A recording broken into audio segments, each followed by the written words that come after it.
So they were trying to make it look like the numbers were lower because they were dispersing money to other family members. How many family members were involved? Right.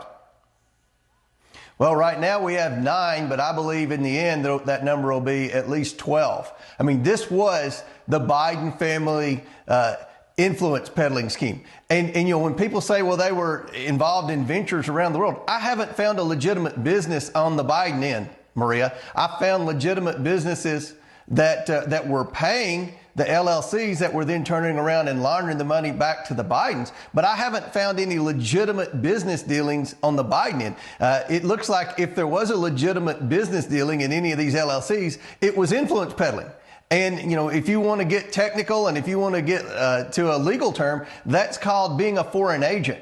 They weren't registered as a foreign agent, and I'm sure the ethics laws would prevent immediate family members of high-ranking government officials from being foreign agents. Either way, this is bad. There are more laws that appear to me that have been broken than just tax evasion, and there are a lot more Bidens involved than just the president's son and his brother. Wow. So the lawyers for Hunter Biden meeting with the DOJ this upcoming week. Do you expect Hunter Biden to get indicted? Do you expect other family members to have a target on their back or not? Or will this DOJ just ignore it all?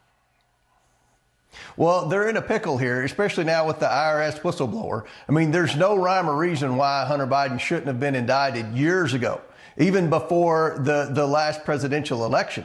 But one of the challenges that I've learned that the Department of Justice, if there are any legitimate, serious people left in the DOJ that are really trying to do the right thing, is what do you do with this many family members of the president? I mean, there's not going to be anybody left for a Christmas picture. If the DOJ did their job and went in there and indicted everyone that has any type of fingerprints involved in this influence peddling scheme. I mean, it's the entire family.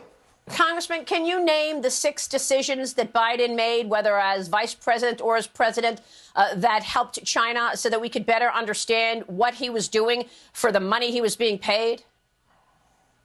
Well, we're going to talk about that later. We hope to have a press conference very soon to update the American people. And if anyone in the mainstream media is going to really care about it, we have a lot of new information. Those 6 decisions are going to be involved in more investigations. I think some of them that the American people know about. Some of them have been out there for a long time. But there are some new ones that I think have just popped on our radar screen here lately. Again, there's no reason and there's no explanation for this family to receive this many suspicious wires from adversaries around the world if Joe Biden weren't directly involved in some type of decision making, because I am confident that these people who were wiring the Bidens were expecting to get a return on their investment. And there isn't a single one of those family members that had the ability to do anything to influence foreign policy other than the big guy, Joe Biden. So is that the reason he's so soft on China? You know, the surveillance balloon was met with no response. The origins of COVID-19, no investigation.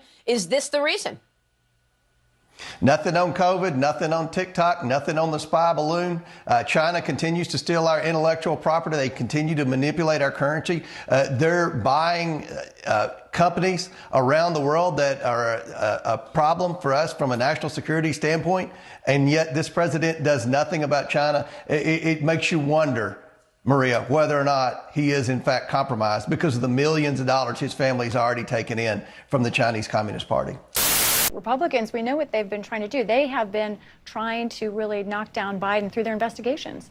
Have they landed punches yet? How do we see that going? You know, that's a good question. I think you talk to a lot of Republicans on the House side. They have launched a barrage of investigations. They've tweeted something this week. They've sent hundreds of letters so far, just in the first 3 or 4 months of having the majority. But have they really landed a punch so far? I don't think so. I think part of it is they're still very early. Part of it is the administration is not really cooperating with them, and part of it is it's so disparate right now. There's not really a common narrative yet of here's corruption here or here's this, right? So as it goes on, we could see something, but right now it's just a lot of spaghetti being thrown at the wall.